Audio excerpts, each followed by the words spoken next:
دا ورور ته پوس کړی دی چې زه یو داسې کس یم چې زما د سترګو نه اوښکې نه ځي،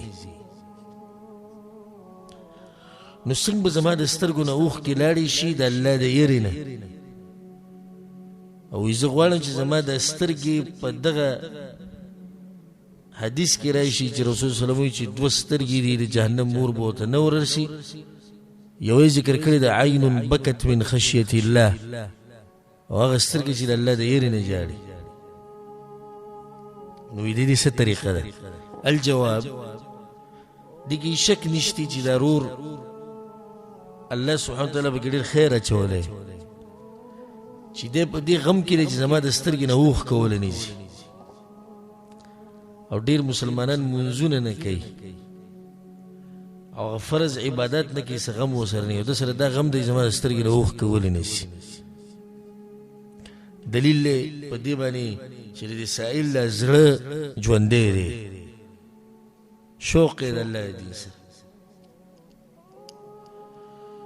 دا خو اوږده موضوع ده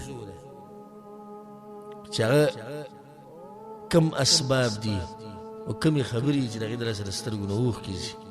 خو زه به درته یو شپږ ذکر کړم. اولنی د الله نه یره، د الله نه یریده. کم سړی چې د الله نه یریږي د ده د سترګو نه به اوښکې ځي، او چې کله دې الله وپېژندو نو د هغه نه به یریږي، او چې یریږي نو د سترګو نه به دې اوښکې ځي. الله سبحانه وتعالی د اهل علمو دا صفت ذکر کړی، ان الذين اوتوا العلم، کومو کسانو ته چې علم ورکړی شوی د هغوی په باره کې الله سبحانه وتعالی دا خبره کوي ويخرون للاذقان يبكون. الله ته سجدې لګوي جاړي، نو دا ثمره ده د څه شي؟ د علم. دغه علم د لاسه جاړي که نه، الله یې پېژندلی دی، علم ورسره دی. نو چې الله یې وپېژندو د الله نه وېرېدو، چې الله نه وېرېدو نو څه شو؟ په ژړا شو. او ځکه په سلفو کې د التیمي رحمه الله نه دا قول نقل دی چې چاته علم ورکړی شوی او جاړي نه، نو دته علم نه دی ورکړی شوی، حقیقي علم. ځکه چې د علمونو بنیاد کم علم دی؟ د الله پېژندل. وی الله خو د علماو دا صفت ذکر کړی دی چې دوی جاړي. د علم هغه ثمره اثر دی، نو د الله نه یریږه ته به جاړي، او د الله نه بالا یریږي چې کله تا سره علم یې الله وپېژني. دویمه خبره قرآن تلاوت کول او په هغې کې سوچ کول. په دې باندې ډېر زیات آیتونه الله سبحانه وتعالی د پیغمبرانو تذکره کړې ده. اولئک الذین انعم الله علیهم من النبیین من ذریة آدم وممن حملنا مع نوح ومن ذریة ابراهیم واسرائیل وممن هدینا واجتبینا. الذي طول تذکره کړې به سوی اذا تتلى عليهم آیات الرحمن خروا سجدا وبکیا. کله چې دوی د رحمان آیتونه واوري نو په سجده شي او جاړي. عبدالله بن مسعود رضی الله عنه وی رسول صلی الله علیه وسلم چې اقرأ علی القرآن، دا قرآن ولول اجزای واور. وموت یا رسول اقرأ علیک وعلیک انزل، ستاسو مخکې به زه تلاوت کوم په تاسو نازل شوی. رسول صلی الله علیه وسلم چې انی احب ان اسمعه من غیره، لما دا خوښه دې زه د بل نه واور. فقرأت علیه سورة النساء، سورة النساء مې شروع دي آیت راورسلم فکیف اذا جئنا من كل امة بشهید وجئنا بك على هؤلاء شهیدا. نو څنګه به هغه وخت چې په هر امت باندې به موږ د هغوی پیغمبر ګواه کو، او په هغه پیغمبرانو باندې به ای پیغمبره تا ګواه کو. وی رسول صلی الله علیه وسلم چې حسبک بس. فالتفت الیه فاذا عیناه تذریفان. ما رسول صلی الله علیه وسلم ته وکتل نو د سترګو نه اوښکې روانې په دې ږیره باندې. امام بخاری امام مسلم دا حدیث راوړي چې کله یو سړی په قرآن کې سوچ وکړي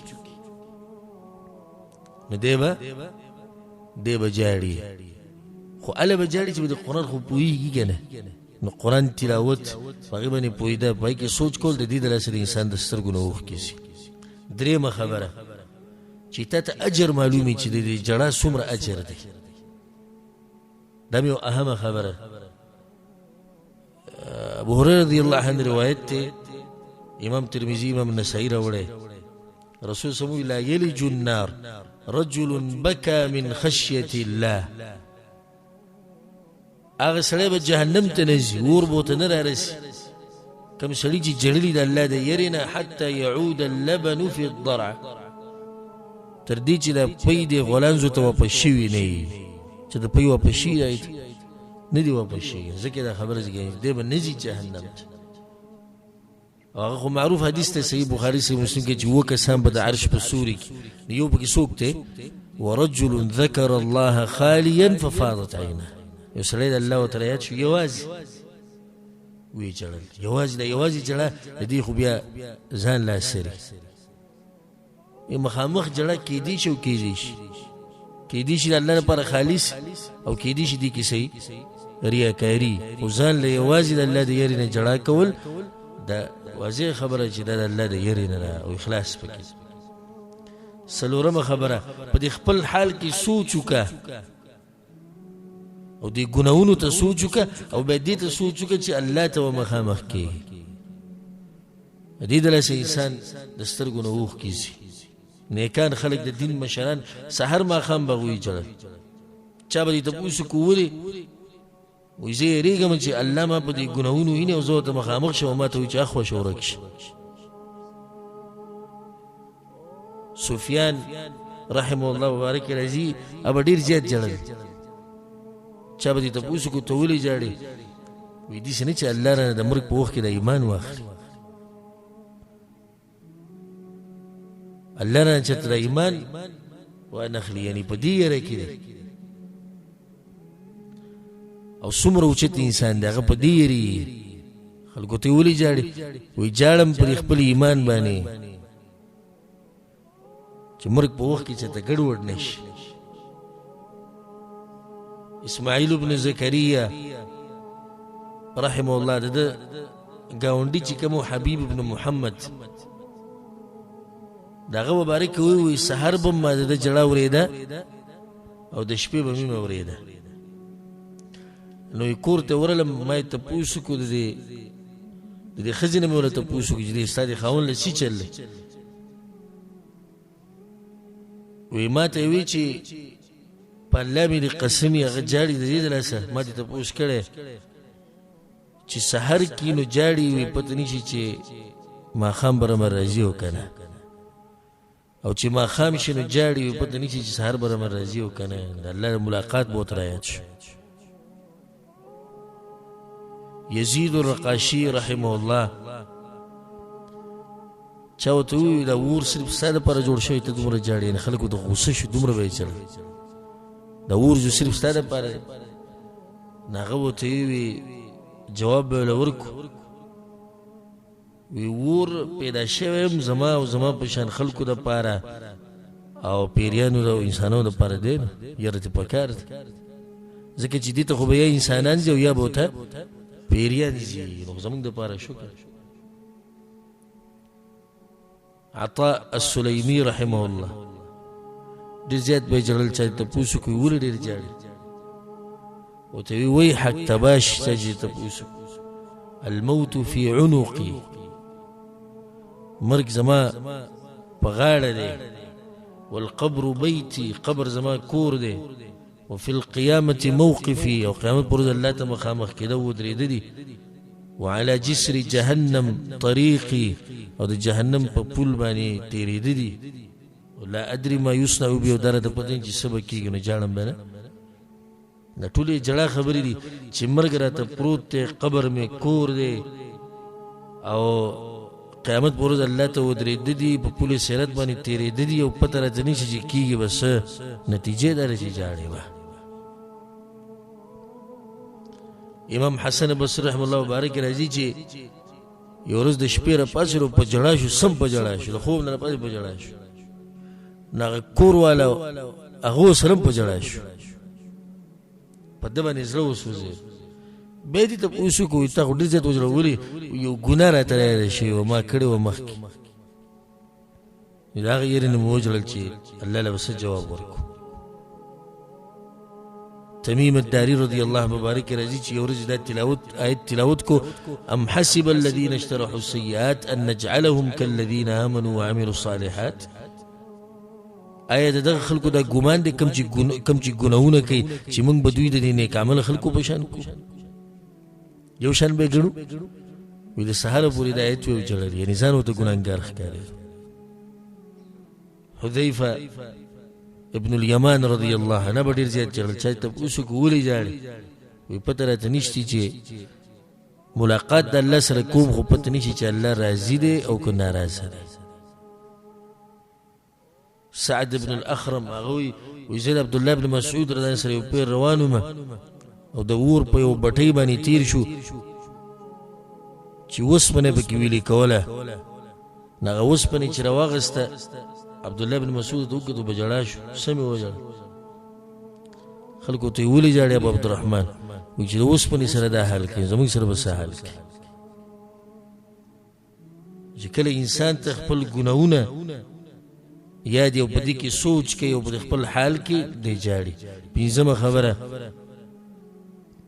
چې سړی هغه خپل کوتاهۍ کې سوچ کوي چې الله مبارک مانه کومه کوتاهي شوې او ګناونه را یادوي نو دې در سره انسان له جړا ورسي شپږمه خبره چې سړی په دې خبره کې سوچ کوي چې زما آخره خاتمه به څنګه وي د دنیا نه چې ځم نو ایمان به راسره وي که نه به په کوم حال به مرم د دې در سره د انسان د سترګو نه اوښکې شي لکه رسول صلی الله علیه وسلم چې دا خبره کړه په صحیح بخاري صحیح مسلم کې دا حدیث لا تدخلوا مساكن الذين ظلموا انفسهم ان يصيبكم ما اصابهم الا ان تكونوا باكين دا خلکو کورونو ته ولاقو ته مزي کم چې الله تبا کړی د عذابونه براوستي چې به تاسو راشي او که زینو په سهل کې زی د جړا په حال کې یعنی یریږي چې د خاتمه چې زمونږ دي سی ونه شي ځکه امام نووي رحمه الله دې حدیث باندې باب تړلې باب البكاء والخوف عند المرور بقبور الظالمين ومصارعهم والتحذير من الغفلة عن ذلك باب بیان د دې کې چې جاړي به چې کله ظالمانو په قبرونو په کورونو تیري ولې ځکه ته په اخر خاتمه را یاد شي چې د دې خلکو خاتمه خو په دې عمل شوی راو زمونږ به ګوره په سکه ومه خبره خدا به اخرنی ذکر کو بیانونه اوریده درسونه اوریده خصوصا هغه بیانونه هغه درسونه چې هغه د زړه نرمي لکه د عرباض بن ساري رضی الله عنه معروف حدیث دی بار بار مونږ بیانو امام ترمذی امام ابو داود امام ابن ماجه ټول راوړي وعظنا النبي صلى الله عليه وسلم موعظة بليغة ذرفت منها العيون ووجلت منها القلوب ورسول صلی الله علیه وسلم یو پیر مونږ ته نصیحت کو خو ناشنا نصیحت کو زړونه ورپیدو د سترګو نه اوښ کې روان شو روایت کې راځي چې هر صحابي سر ټیټ کړو او د جړا د اوازونه راتلو د هر ځینه چې کله انسان دې درسونه او بیانونه او خطبې او دې علماء چې راوي خبرې اثر کوي قرآن او حدیث بیانې نو دې بیانونه اورېده پکار دي دې سره د سترګو نه اوښکې ځي دا یو څو خبرې موږ په تادۍ کې ذکر کړي نو په دې باندې چې عمل وکړي انشاءالله د دې نعمت نه محرومه کېږي الله سبحانه وتعالی دا صفت په موږ کې پیدا کړي والله اعلم